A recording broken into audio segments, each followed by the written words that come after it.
y pensar que fue presidente de la República. Decía que iba a recurrir a una rifa para poder pagar al abogado o algo así. Pero han escuchado los insultos claros. Fiscales con tesis de azángaro, procuradores robustos. ¿De qué está hablando Pedro Castillo? Parece que o no es consciente o es claramente una maniobra para dilatar el desarrollo del juicio. Nuestro primer invitado es el señor José Chevasco, ex oficial mayor del Congreso, pero nos vamos a ocupar, por supuesto, de temas del Congreso, pero aprovecho, ya que acabamos de ver estas imágenes, para pedirle un comentario. Muy buenas noches, y bienvenido al programa. Gracias por la invitación. Es el reflejo, ¿no?, de lo que hemos tenido como presidente de la República, y verdaderamente a mí sus comentarios y la forma en la cual le falta el respeto a la judicatura nos manifiesta mucho de lo que es la persona de Pedro Castillo, ¿no? Politiza las cosas, o como bien dices tú, o no se da cuenta de la realidad, o lo que está haciendo es simplemente una politización del juicio para poder tener una estrategia detrás que seguramente podrá interpretarla a futuro para su beneficio. Sí, bueno, es lo que parece que está haciendo. Vayamos a los temas del Congreso. ¿Qué ha pasado o cómo definiría usted en términos de trámite, tras su experiencia como oficial mayor en el Congreso, lo que ha ocurrido con la ley de la detención preliminar? Mira, hasta hace 2 horas no teníamos la certeza de que se tengan las firmas completas en el acta virtual para poder discutir la ley, como ya afortunadamente está sucediendo ahora, ¿no? Claro, pero esto es un contrasentido, porque el propio Poder Legislativo, el propio Congreso, rechazó, no tomó en cuenta las observaciones que venían del Ejecutivo. Por lo tanto, lo que se esperaba era un mero trámite. Además, la palabra del presidente del Congreso, el señor Saluana, estaba empeñada. Una enorme expectativa para que esto ocurriera. Pero ¿por qué no? ¿Por qué no se llegaba a esas firmas? ¿Quiénes tenían que firmar y no firmaban? Mira, el reglamento del Congreso establece un número de firmas requeridas de portavoces que sumados den por encima de 66 votos. Hasta hace 2 horas teníamos portavoces que habían firmado cuya suma de congresistas equivalían solamente a 50 congresistas. ¿Se sabe de qué bancadas eran los que no habían firmado? Sí, si mi memoria no me falla, del acta virtual que la tengo en el teléfono, no había firmado hasta ese momento Fuerza Popular, Alianza para el Progreso, Perú Libre, de tal manera de que no se llegaban al número de firmas. Pero debemos entender también, Mávila, que el presidente del Congreso, al no tener una mayoría propia, no gobierna el Congreso. Él puede tener la voluntad de poder generar acuerdos y consensos, pero lamentablemente nuestro Parlamento tiene 13 bancadas. 13 bancadas producto de una sentencia del Tribunal Constitucional que permite y legaliza el transfugismo. Entonces, cuando no hay una claridad en cuanto a la mayoría absoluta que puede tener un Parlamento, se suscitan ese tipo de problemas. Eso quiere decir que no dependía de la voluntad o no del presidente del Congreso, sino en realidad de las bancadas que no firmaban. Ahora, curiosamente hablamos de Fuerza Popular, Alianza para el Progreso, Perú Libre. ¿Correcto? Se dice que el hecho de que se haya dilatado la restitución de esta figura ha favorecido sobre todo a los investigados en el gobierno. Entonces, usted diría claramente que es un juego en pared entre el gobierno y las fuerzas aliadas en el Parlamento. Es evidente porque, mira, además analicemos el procedimiento que se ha seguido este proyecto de ley. Llegan las observaciones del gobierno en la fecha límite, de tal manera que el gobierno se toma los 15 días hábiles para poder hacer llegar la observación.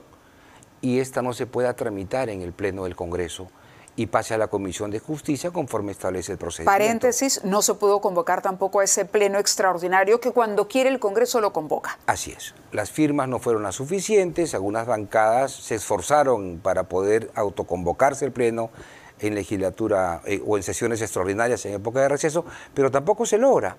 Entonces, si sumamos los plazos, estamos hablando de enero, febrero, primera semana de marzo, que gracias, entiendo yo, a la presión que ha habido por parte de los medios de comunicación, es que se ha logrado que el Pleno inicie el debate hoy de esta ley tan ¿Qué ansiada. futuro le augura al resultado del debate y de la votación en el Pleno? Porque lo que tocaría es aprobar la norma por insistencia. Así es.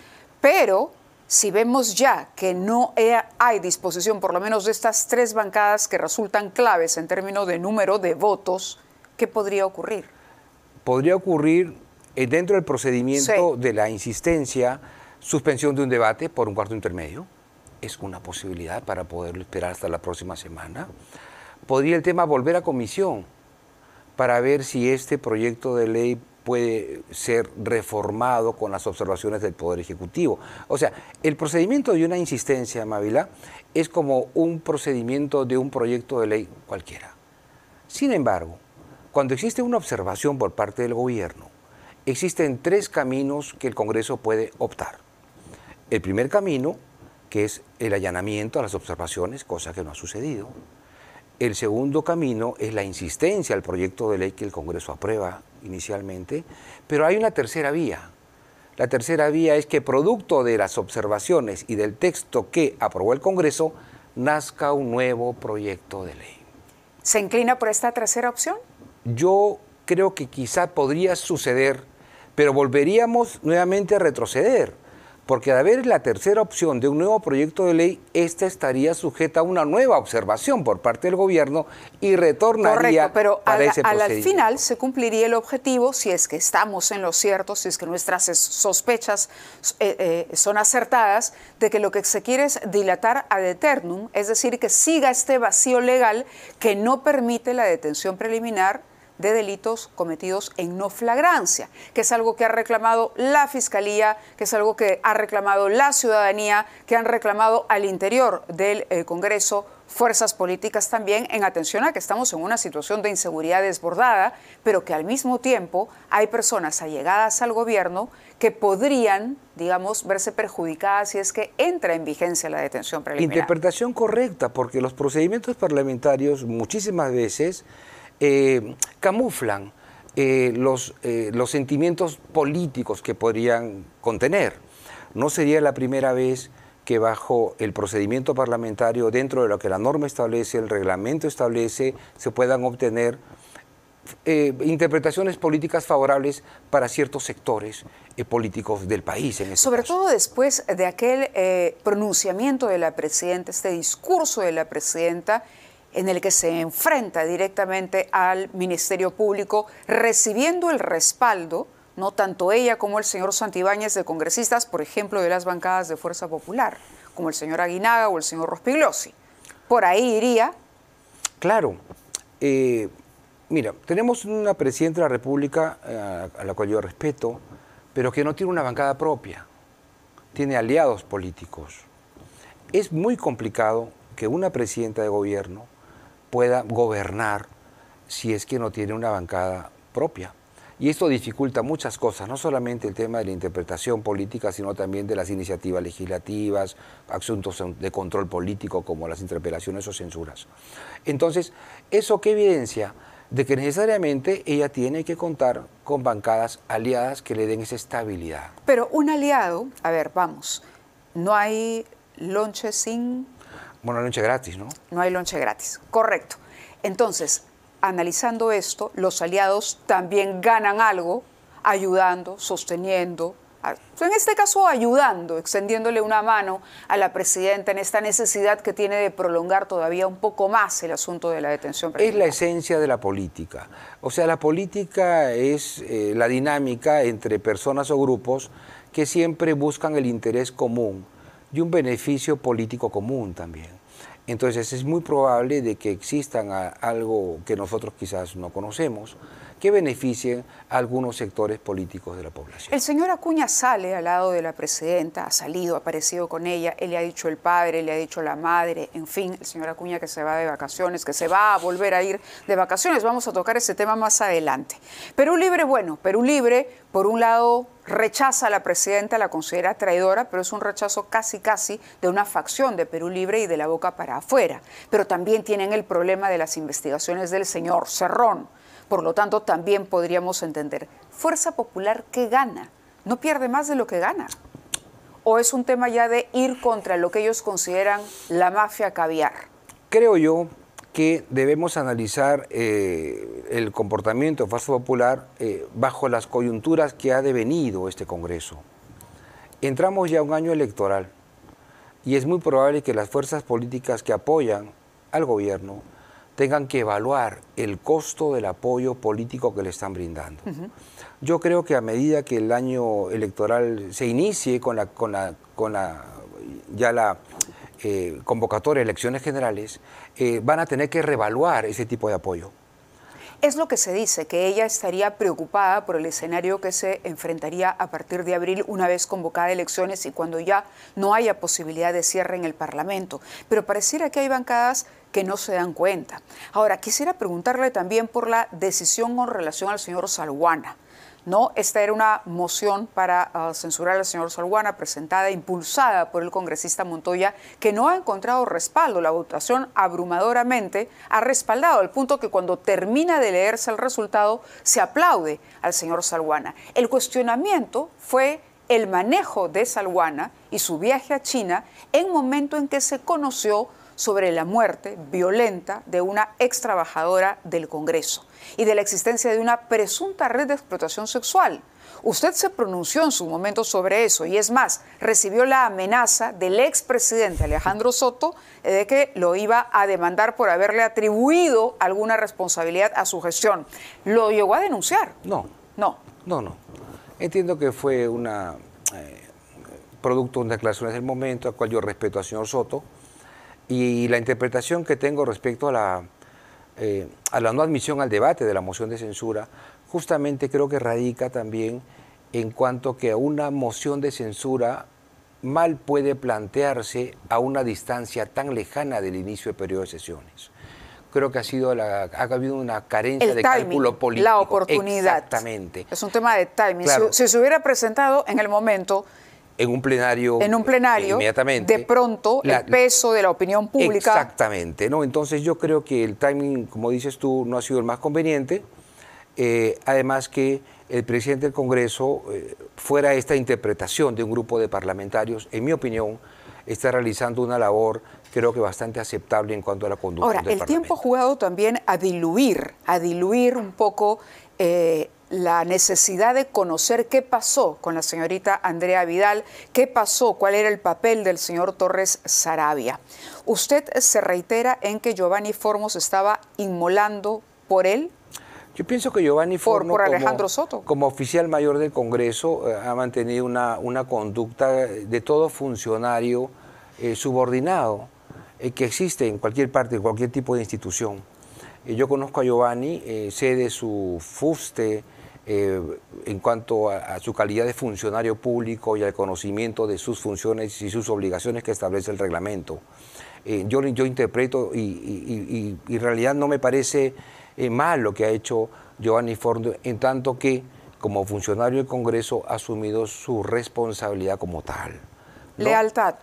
Lealtad es lo que nos toca a los oficiales mayores del Congreso. Muchas veces el oficial mayor del Congreso es incomprendido por algunas actitudes, pero son los guardianes de las cosas internas que le valen dar la estabilidad también al Congreso de la República. ¿Cómo entender que en el Congreso finalmente no se iniciara o no prosperara una comisión para saber lo que ocurrió y lo que sucedía en esta oficina que lideraba en su momento el señor Torres Saravia?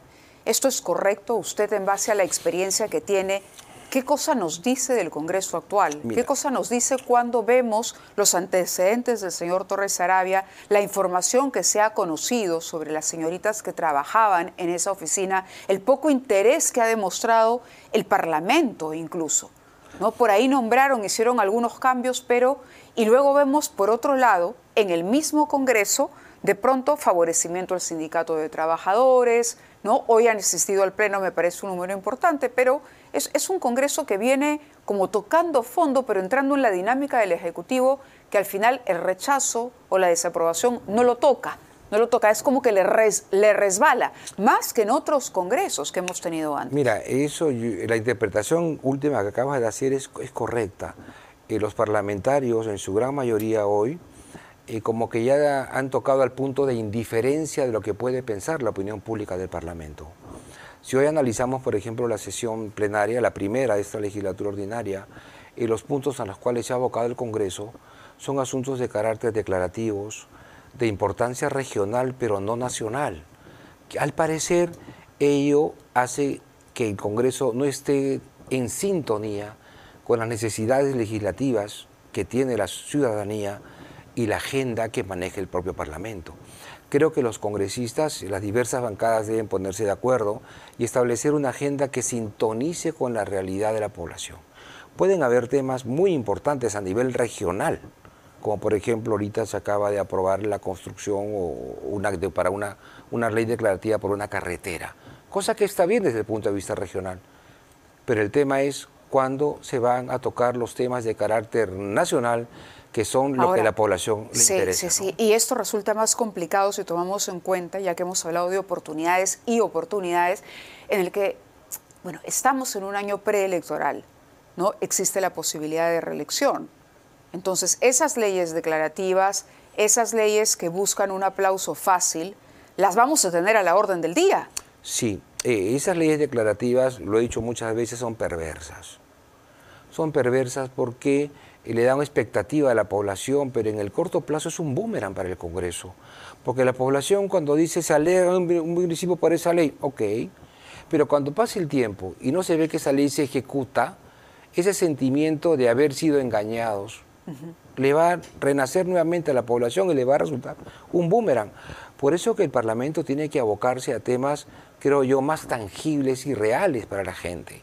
Es lo que queremos todos, pero no hay una manera de establecer o de ordenar el trabajo de los congresistas.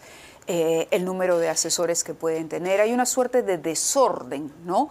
Ha crecido el presupuesto, ha crecido la planilla, aunque lo nieguen en el Congreso, pero es evidente por lo que se ve, ¿no? Y todo esto por unas declaraciones del señor Carlos Anderson, que dijo que había no sé cuántos trabajadores fantasma, que luego él vino y aclaró, él dijo, me refiero a trabajadores fantasma porque por la ausencia no los ve. Que hay, porque no los ve, no por el número necesariamente, pero igual salieron a reprocharle, pero lo que es un hecho es que el presupuesto de este Congreso se ha incrementado aprovechando la debilidad de la presidenta. ¿Qué hacer con el estatuto que se ha reclamado que habría que restablecer? Aprobarlo para establecer los niveles de meritocracia. ¿Qué mejoraría de cara al próximo Congreso, que además va a tener más parlamentarios, porque va a ser un Congreso bilateral? Va a ser un Congreso bicameral. Ese estatuto va a tener vigencia solamente para el Congreso.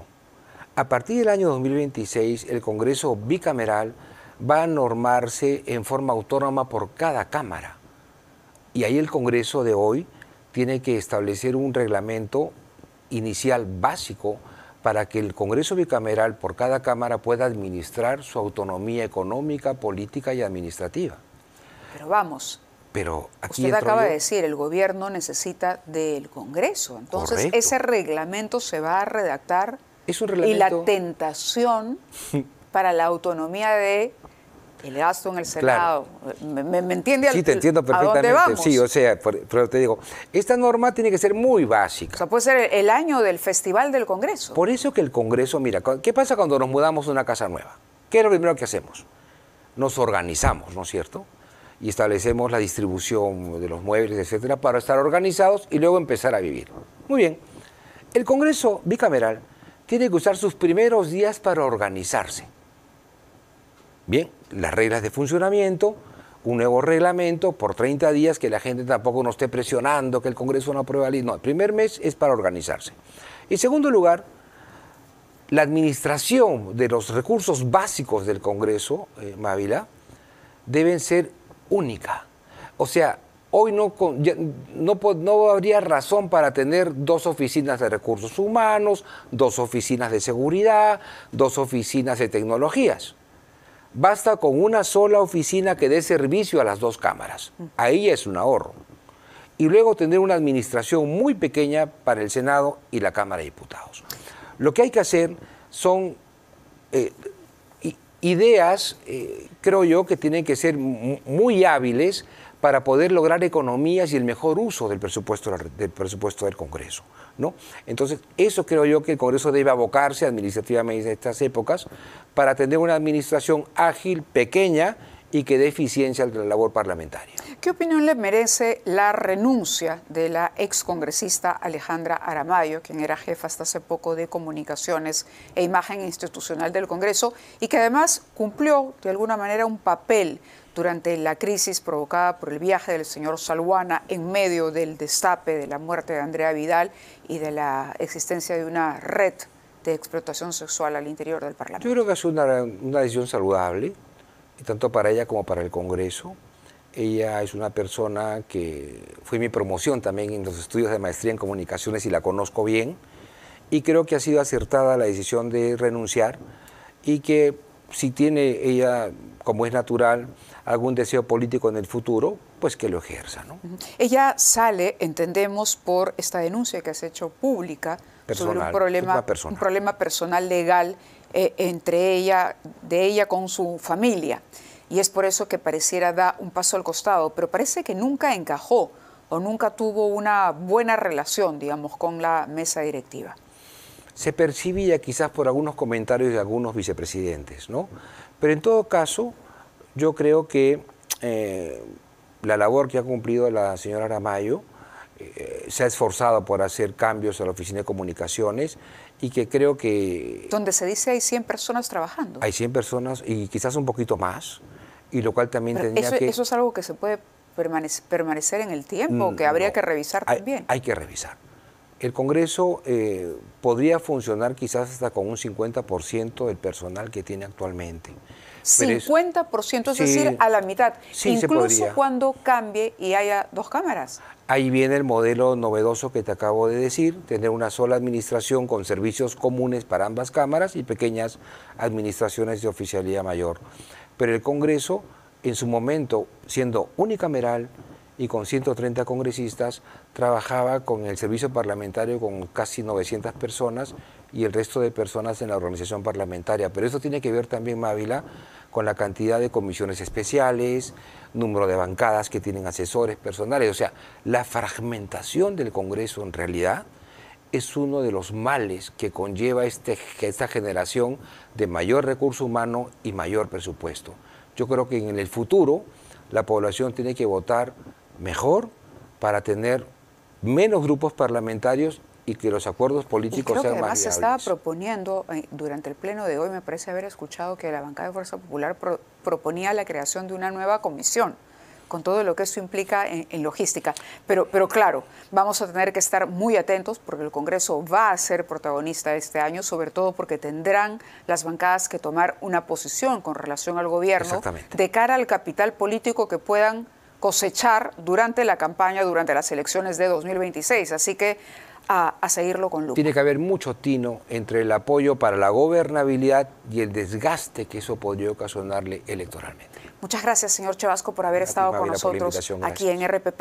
Hacemos una pausa y regresamos con el doctor Helio Riera, abogado de Andrés Hurtado, conocido como Chibolín, el animador de televisión, que, de acuerdo a un exabogado que ha trabajado con él, habría ofrecido $20.000 para sobornar al juez Juan Carlos Checli y cambiar la medida de detención preventiva que viene cumpliendo. Pausa y regresamos.